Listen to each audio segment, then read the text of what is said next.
The topics and opinions expressed on the following show are solely those of the hosts and their guests and not those of W4WN Radio, its employees, or affiliates. We make no recommendations or endorsements for radio show programs, services, or products mentioned on air or on our web.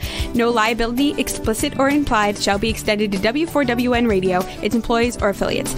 Any questions or comments should be directed to those show hosts. Thank you for choosing W4WN Radio. This is Beyond Confidence with your host, Divya Parekh. Do you want to live a more fulfilling life? Do you want to live your legacy and achieve your personal, professional, and financial goals? Well, coming up on Divya Parekh's Beyond Confidence, you will hear real stories of leaders, entrepreneurs, and achievers who have stepped into discomfort, shattered their status quo, and are living the life they want. You will learn how relationships are the key to achieving your aspirations and financial goals. Moving your career or business forward does not have to happen at the expense of your personal or family life, or vice versa. Learn more at www.divyaparekh.com, and you can connect with Divya at contact@divyaparekh.com. This is Beyond Confidence, and now here's your host, Divya Parekh. Good morning, listeners. This is Divya, and I'm super excited to be with you as always. One of my favorite times of the week. So, folks, I want to thank you for your generosity for those who have got our books. I really appreciate that. And if you have not got your copy, get your copy for any of my books. Expert to Influencer, The Entrepreneur's Garden, and one of many of the books that I've written. And part of the profits go to entrepreneurs impacted by COVID-19. Also, I have an exciting announcement to make. You have been asking us for a writing course forever, and we will be sharing the link in the ticker. And folks, it is Write Your Book in 90 days. So basically, it is, I will spell it out for you, success.divyaparekh.com/write in 90 days. And it will also be in show notes.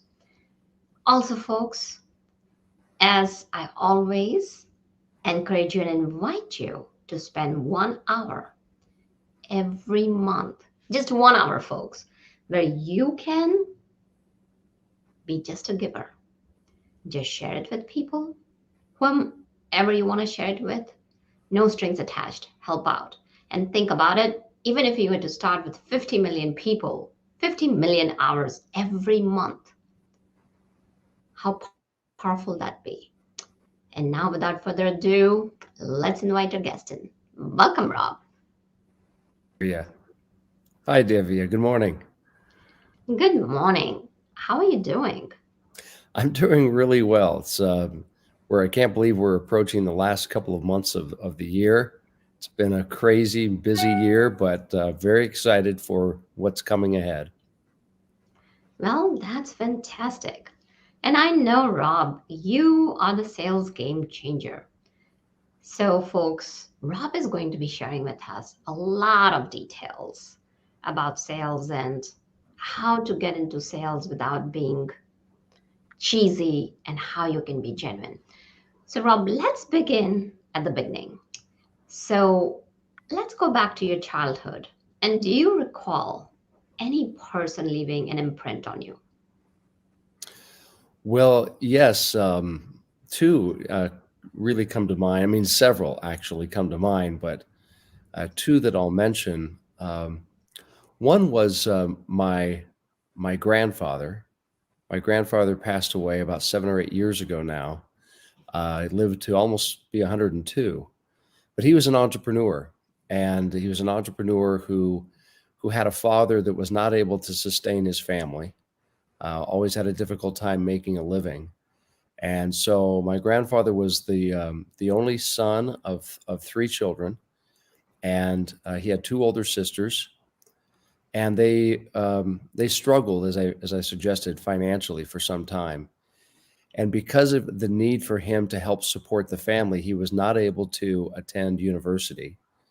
And so he just got a high school education, but began jumping on the trolley cars in downtown Portland, Oregon, to go from his home to a warehouse where he would stock a warehouse on behalf of Montgomery Ward when the goods would come off the trains. And he learned the power of work and of being a self starter.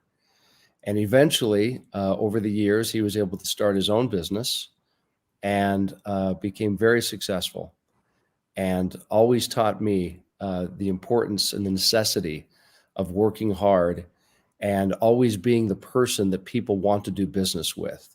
He said, if you can always become that salesperson or that individual that people want to associate, they want to buy from, that they want to work with, you'll never be at a loss for work or income. Um, and then I also think about another gentleman who kind of helped to mentor me when I was a young boy, and he was an English major, I recall. And one of the things that really impressed me about him was that he always seemed to be able to express himself in a way that was beautiful. His words were always just the right words, and he could write, but he could speak not in some way that seemed unattainable, but in a way that always put people at ease. He was not a salesperson by trade, but I've since thought about this over the years that he could have been a wonderful salesperson because of his ability to communicate and to put people at rest and at ease, just simply through his demeanor and the words that he chose. Mm. I love what you shared about your grandpa and this gentleman is that it doesn't matter who you are, where you're at, the labor of the labor is labor. And as long as you're doing it for your family, there's no shame in it. And the key is Right. that it's important to take pride in it because you are doing it. You are being a contributing member of the society. And that's powerful. It And is. one thing that you shared is about putting people at ease. That is so powerful, Rob. Well, it is. And, you mentioned at the top of the show here that we're going to talk about sales and even help people who are starting a sales career or maybe think that they're being forced into one. It's not something that they've ever aspired to. For many people, it's just kind of a necessity rather than a nicety. And it's maybe a stepping stone to something greater. I know I felt that way because I never intended to get into sales. I never got a degree in sales. But one of the things that, and we'll talk about why being in sales is actually something that we're all assigned to, not just those people who have sales in their title or on their business card or maybe on their signature line, but all of us have a role to play in this regard, personally and professionally.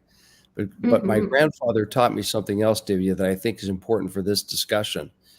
Um, he told me a story that one time he was talking to a friend in his office, and he was describing to this friend the fact that he needed to hire someone for a particular role, and and and they had a mutual friend that my grandfather was considering.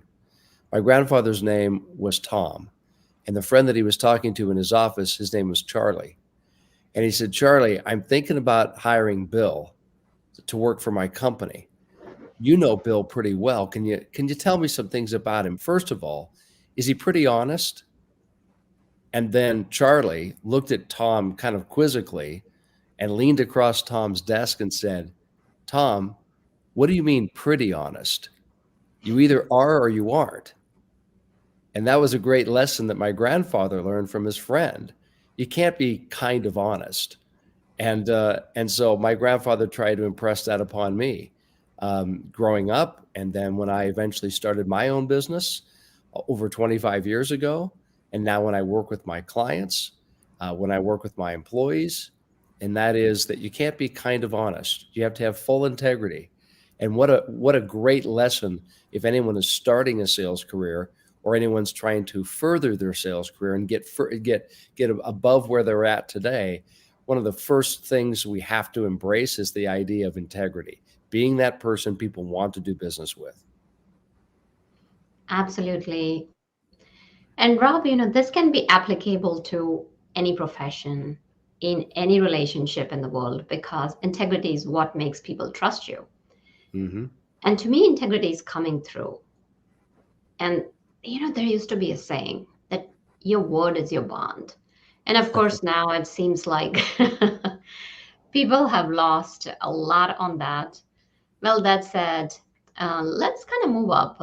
Were you interested in sports as you were growing up in high school? And what was your focus in high school and beyond? Sure, I was interested in sports. I was a follower, not of all sports, but I grew up in the city of Portland, Oregon, and, 60s, 70s, 80s. And during that time, uh, ostensibly, we had just one major league sports team. That was the Portland Trailblazers, which some of your listeners, I'm sure, will know that that's an NBA basketball team. And so I was a huge Blazer fan. And, um, and so I followed them pretty religiously.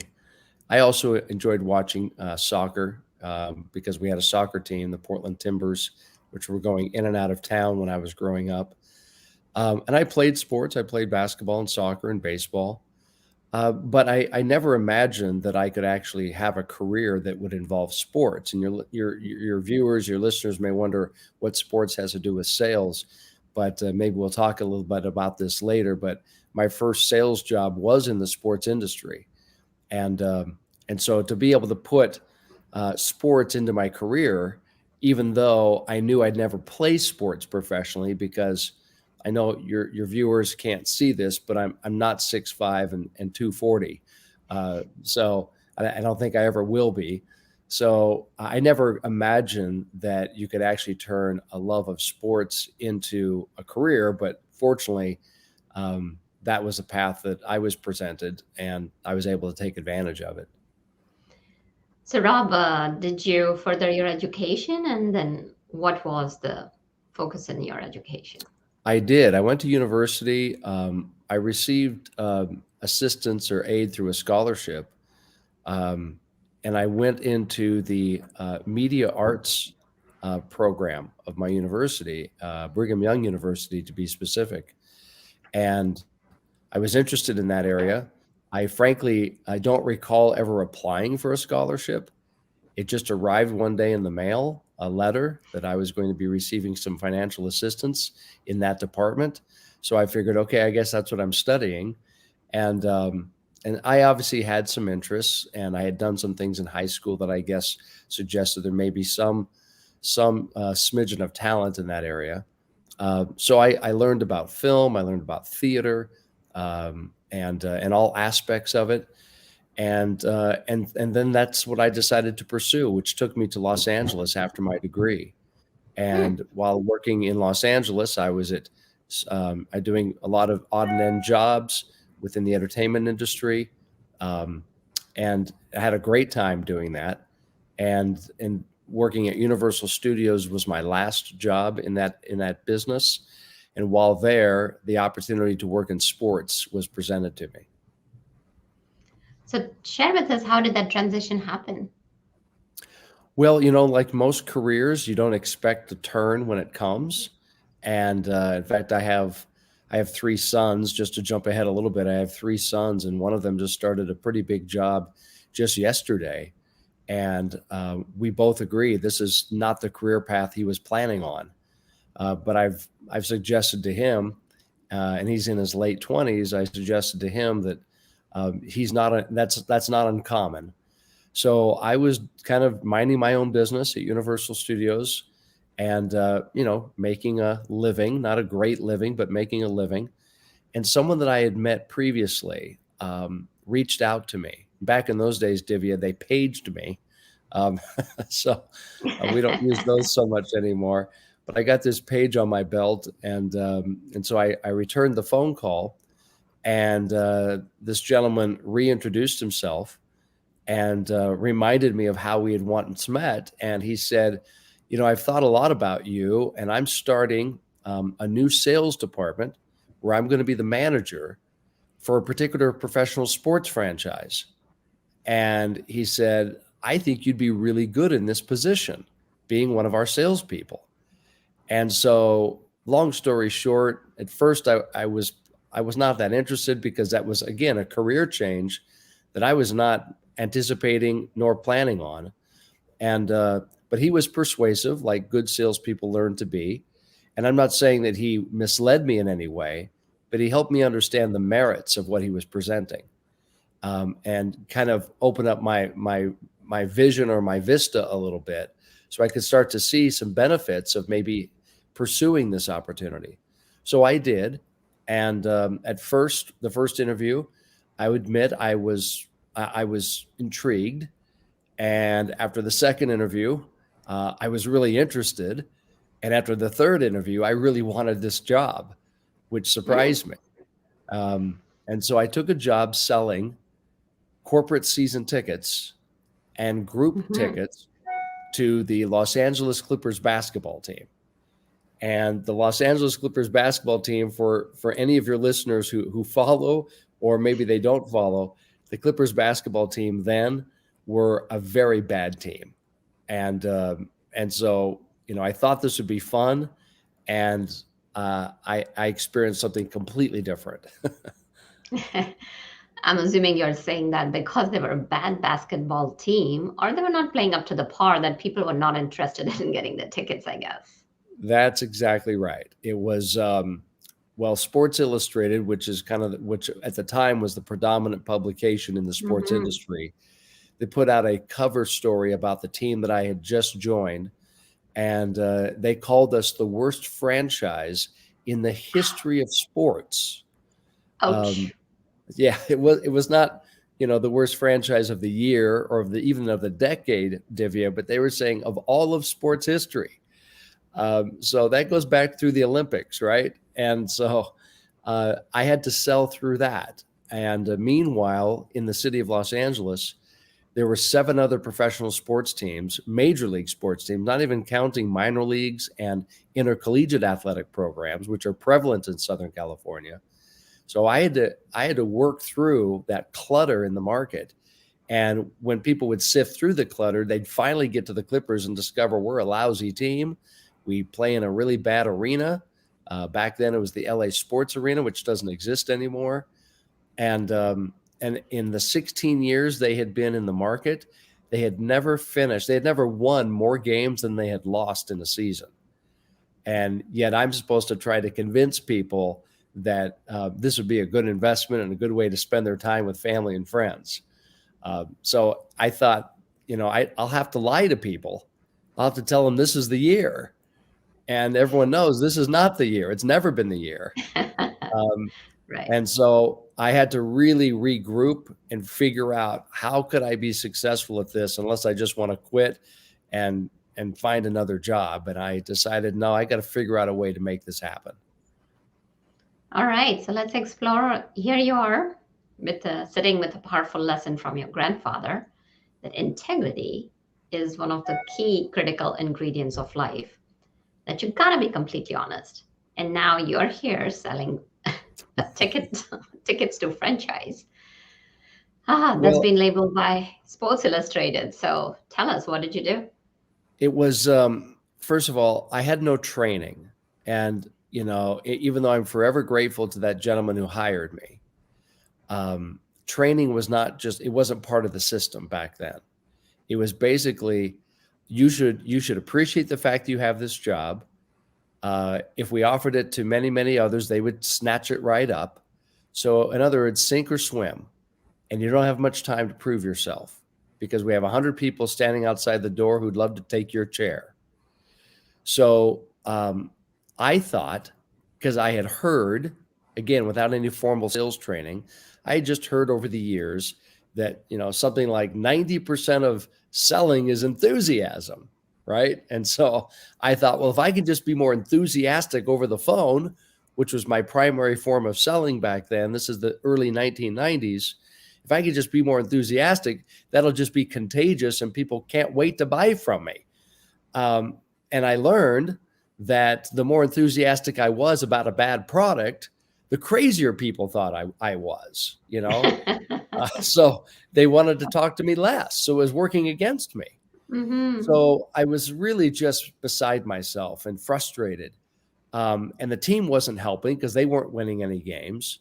And we weren't making any big trades or announcing any coaching changes or even the announcement of a new arena. There was nothing really going our way. So here's what happened, Divya.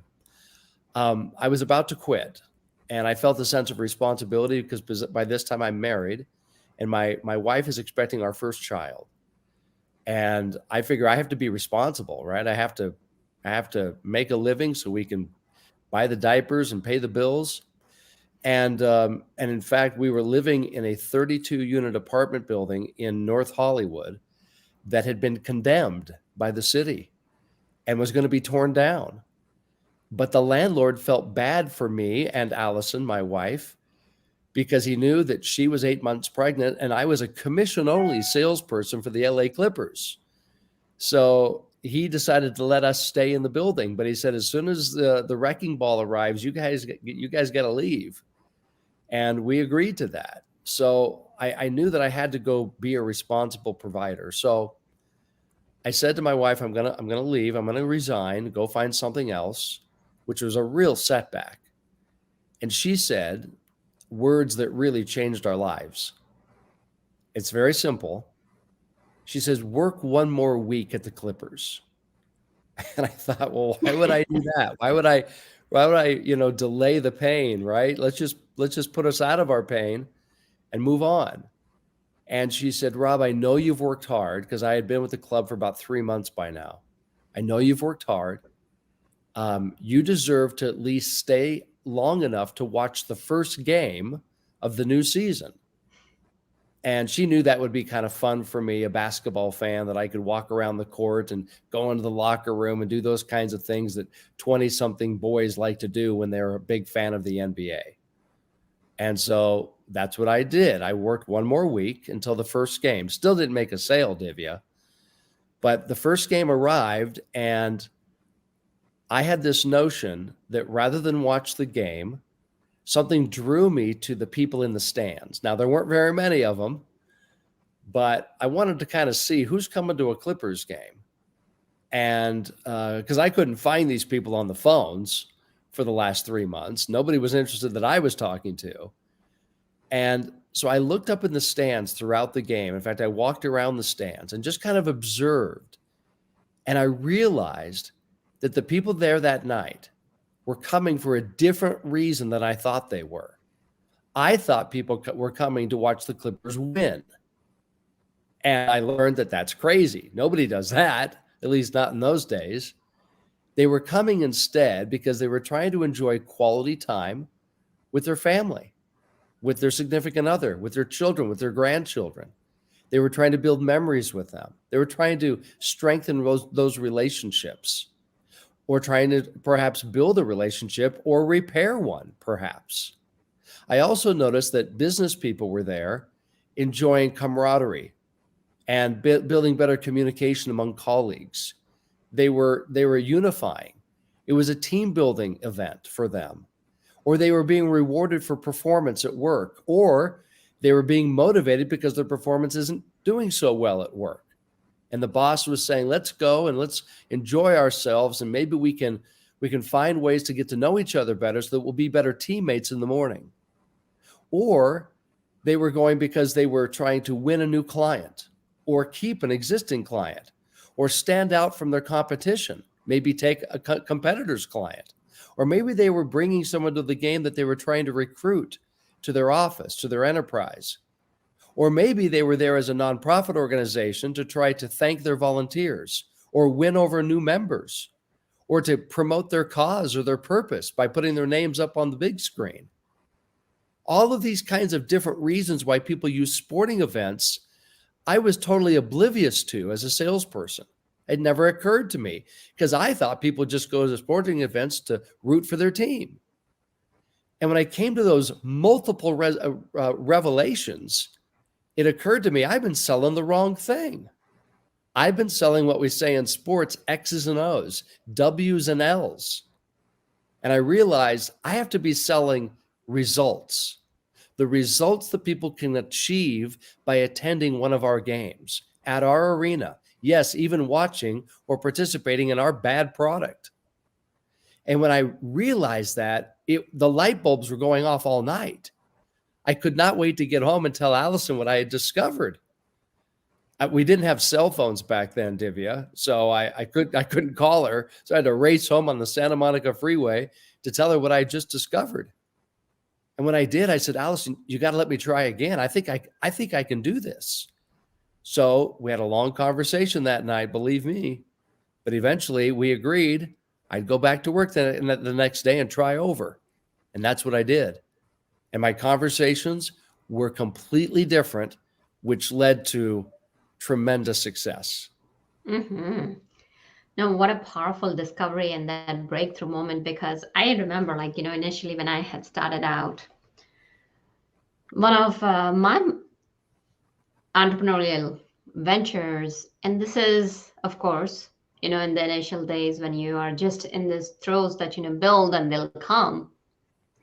I had a partner, we created a beautiful workshop and advertised it as much as we could, sent out postcards back then probably in early 2000 or late. Gosh, I don't remember. It's been a while. So we sent those postcards out, called people, reached out to people via email.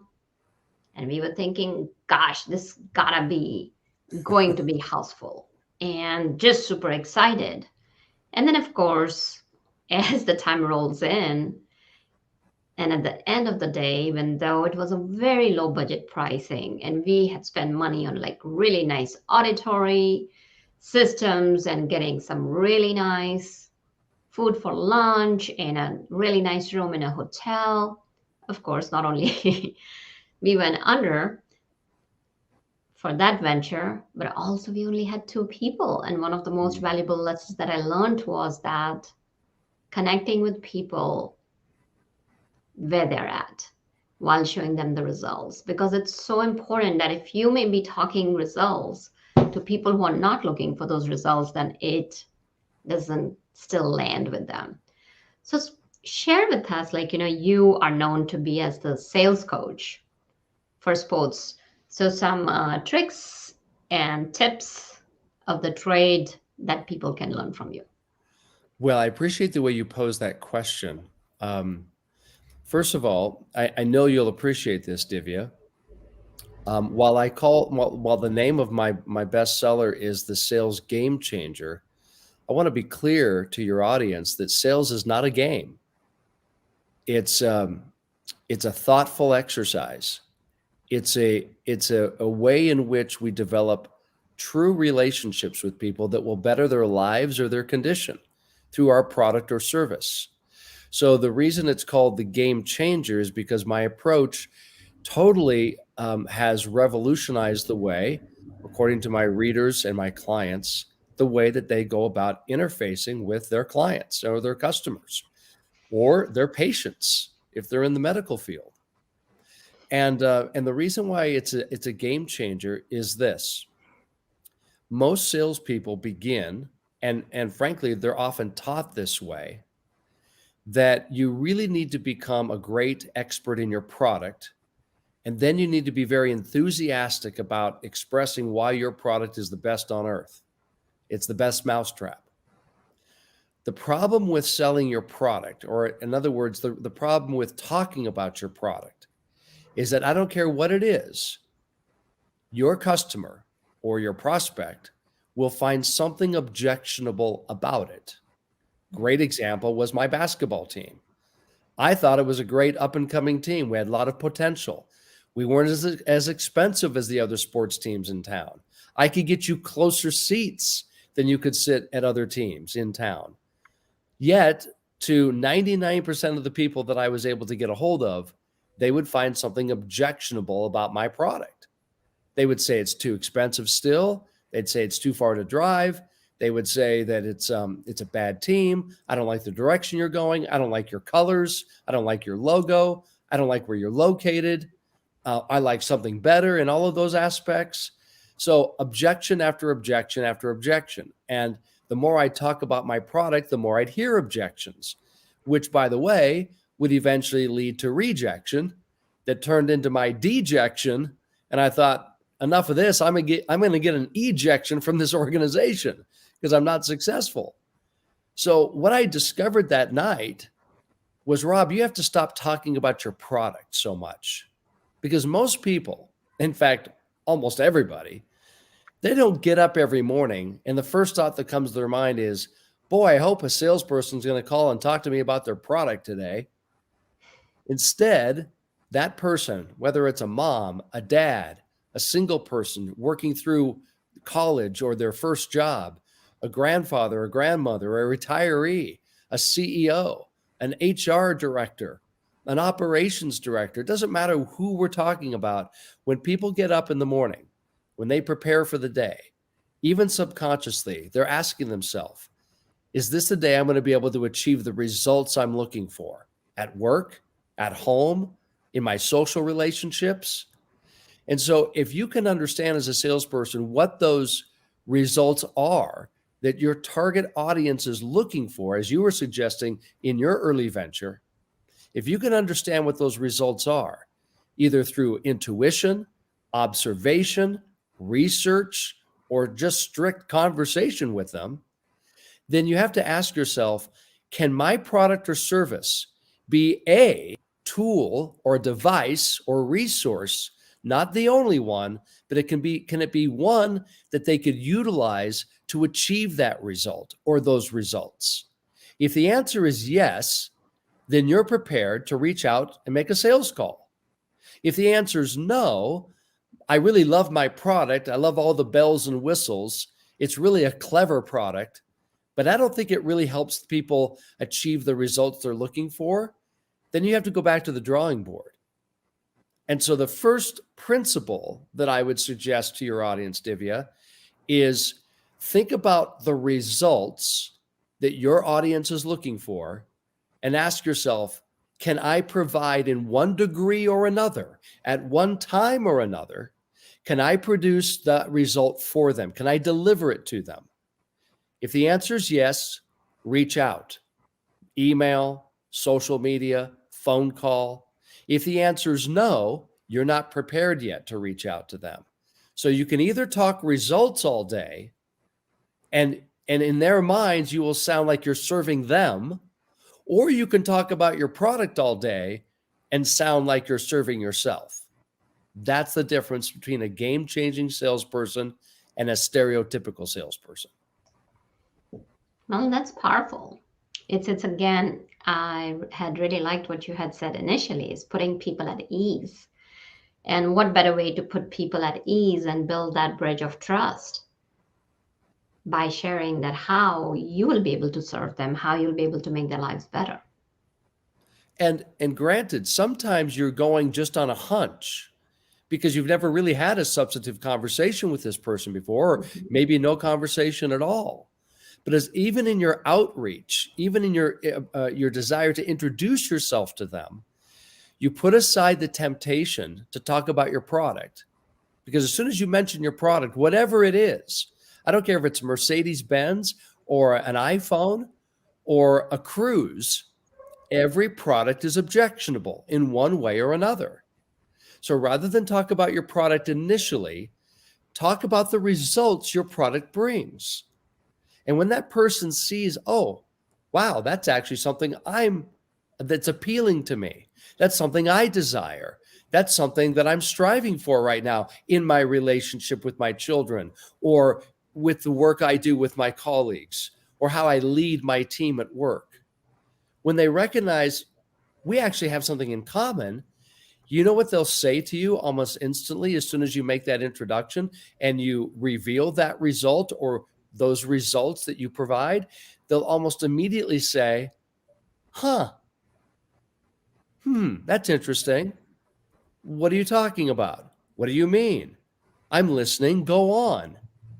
And now the salesperson is receiving an invitation to continue the conversation or the communication. And I would ask any salespeople who are listening right now, wouldn't sales be easier if after every time you introduced yourself, someone actually invited you to continue? I mean, that's game changing, because most salespeople don't get that. They typically get, I'm not really interested in that. I don't have time to talk to you right now. We're good. We work with someone else we're very happy with. And they just try to dismiss the salesperson because the salesperson historically is just introducing a product. Absolutely. You know, Rob, you talk about differentiating yourself from the other salespeople. So, yes, you have talked about, share the results. So people are interested and then they continue the conversation. What are the tips you can share where either it's people in the personal lives or in professional lives, or as an entrepreneurs can differentiate themselves from the other people doing the same thing? Well, first of all, the question, I literally, in my trainings with my clients, we will make lists of who their audiences are. Who are they going after, right? Their target market, if you will. So let's say it's they're trying to reach schools. They cater to schools for some reason. That's a product or service that they've built to service academic institutions. So I would ask them, who are you talking to ideally at a school? Is it an administrator, a teacher, a school board member, superintendent? And then I encourage them to literally make a list based on their experience so far in their own life and their own interactions with people within that market. Ask yourself, if you were a superintendent today, if you were a teacher today, if you were an office administrator today, what are the daily results you would want to try to achieve so you can say at the end of the day, boy, this was a successful day for me? You should make that list. And that list should be not 3 or 4 things. It should be 10 or 12, 15 or 20, 15 or 20 different results. And then ask yourself once again, can I help this particular target market? Can I help them accomplish these particular results? So that's the first thing I would do. It separates yourself from your competition because they will not take their time to really put themselves in the shoes or the mind of their prospects. They're just very excited to talk about their new product or service, and they can't wait to broadcast it to the community. The other thing that they should do is build what I like to call a credibility statement. Now, a credibility statement, Divya, is your way, we talk about standing apart from the competition, your way to differentiate yourself in the first few seconds of your, let's say, phone call. If you're going to make a cold call, what are you going to say in the first few seconds so that the recipient of your call recognizes a couple of things about you? You're not a rookie. Nothing against rookies, nothing against people who are just starting, but rather your brand, your product, your service is not untested. It's proven to be valuable to others. That's an important point to make because no prospect wants to be a guinea pig. They don't want you to try things on them. They want to only invest in something that in their mind is proven. So by building a credibility statement, you're starting off saying something like this. Let's say I'm calling you Divya. Divya, and after introducing my name and the name of my company and those types of things, I would say, Divya, as you probably know, or as I'm sure you've read, as you've undoubtedly heard.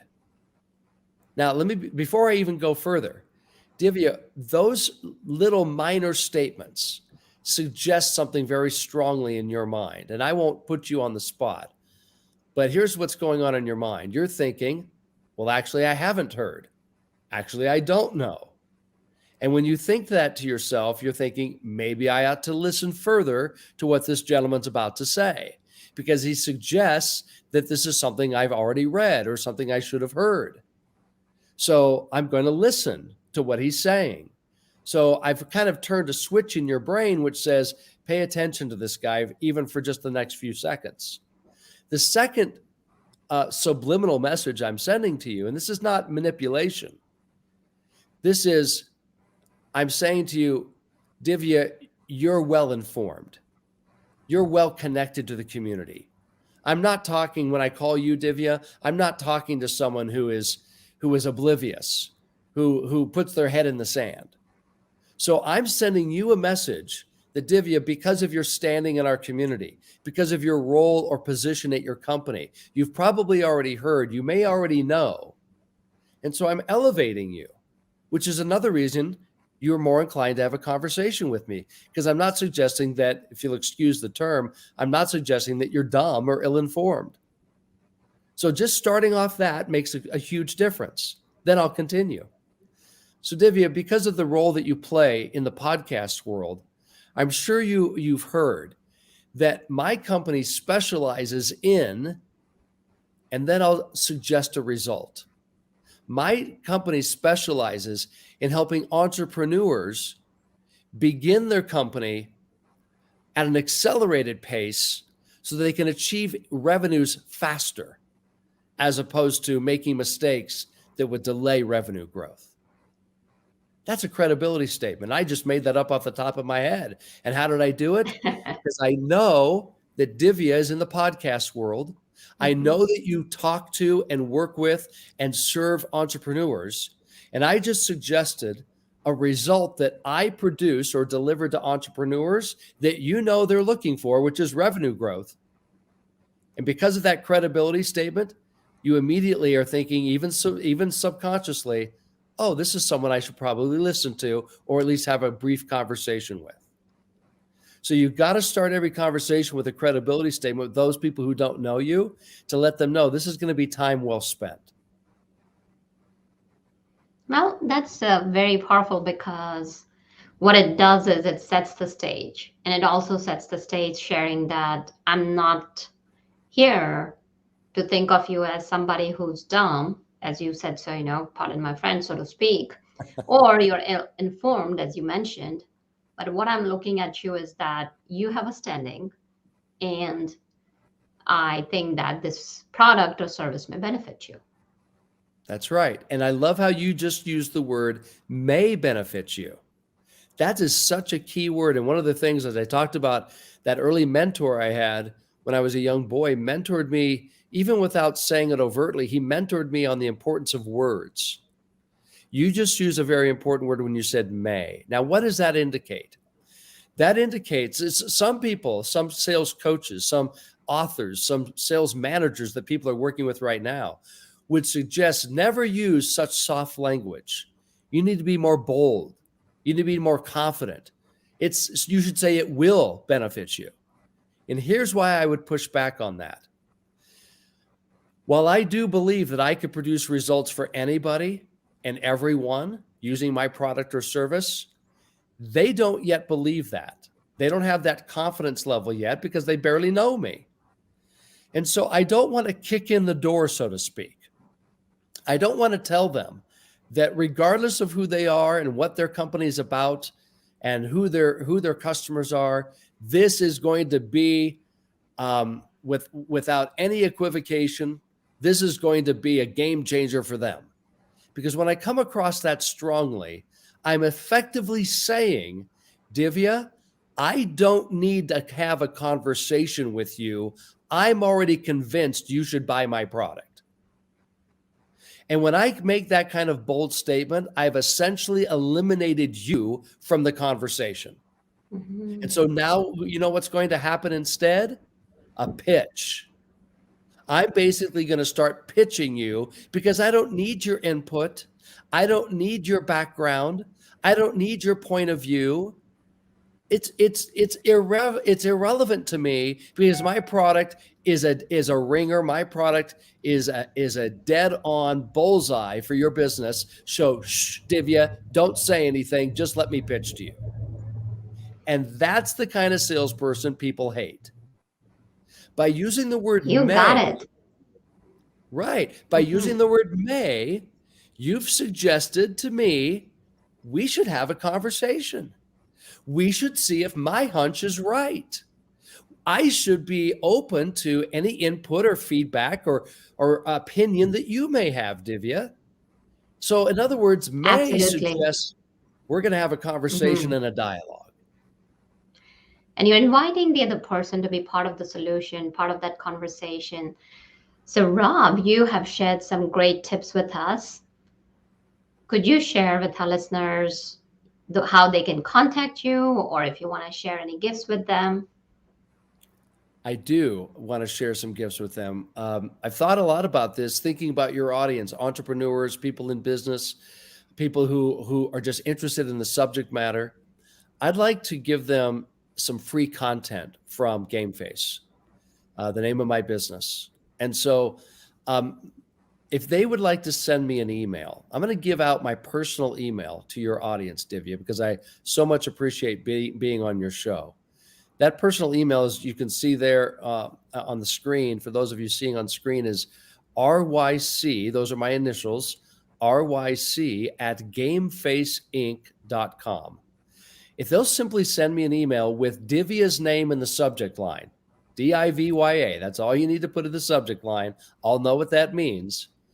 What I'll do is I'll immediately send you back a link that will provide you many brief video tips on sales and service. Even if you're not a salesperson, these tips are going to be helpful for you in your interaction with people at work, at home, in the community. And so it's my free gift to you. I think you'll find a lot of value in this, but I'd obviously be interested in people's thoughts and reactions to it once they start viewing these very brief videos. They're about 2 minutes on average in length, each of them. And I'll give them several to look at, and on a variety of topics. And so that's something I would love to do for your audience, Divya, and I hope they'll take me up on that. Well, thank you so much, Rob, for offering that to our audience. And audience, as you have seen, Rob has an immense wisdom and experience. He has lived it and helped others gain knowledge in sales. So do take advantage of his generous offering. And Rob, thank you for joining us. And listeners, thank you for joining us. Without you, the show would not be possible.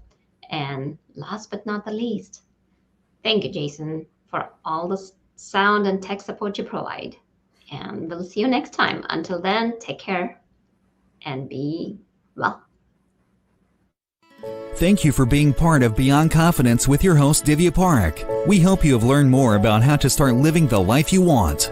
Each week on Beyond Confidence, you hear stories of real people who have experienced growth by overcoming their fears and building meaningful relationships. During Beyond Confidence, Divya Parekh shares what happened to her when she stepped out of her comfort zone to work directly with people across the globe. She not only coaches people how to form heart connections, but also transform relationships to mutually beneficial partnerships as they strive to live the life they want. If you are ready to live the life you want and leverage your strengths, learn more at www.divyaparekh.com. And you can connect with Divya at contact@divyaparekh.com. We look forward to you joining us next week.